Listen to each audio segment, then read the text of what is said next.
you to the Ask Jeff YouTube channel. Here's today's question. On the quote, God's lie detector test, you use the example from Numbers chapter 5, which was a test for an unfaithful wife. But wasn't there another example of God's lie detector test in Acts chapter 5, Ananias and Sapphira, who had a much worse consequence?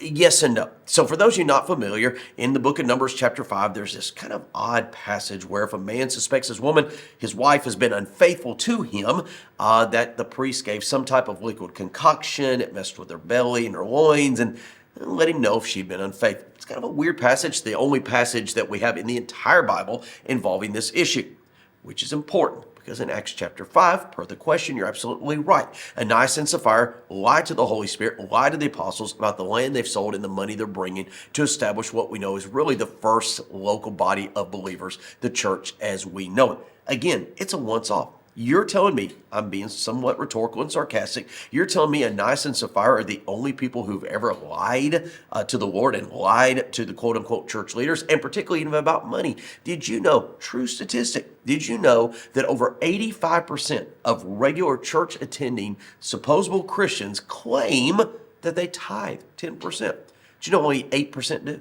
That's right. So for every person who's supposedly telling the truth, there are 10 people that are lying. And yet, can you imagine if God struck people down at the entrance of the church for doing so? It's a one-off event. Here's the most important part, okay? The most important part of the story is as the church is forming, it is a warning, much like Numbers chapter 5 was a warning not to be unfaithful. It was a warning, do not risk bearing false witness, not just to the Lord, but to his bride and the church as well. Now, I know the intent of this question, but if you allow me just a little bit of personal liberty, can I just go off a bit? You know what strikes me odd about the story? Yes, it's a one-off story. It's a dramatic story. Don't get me wrong.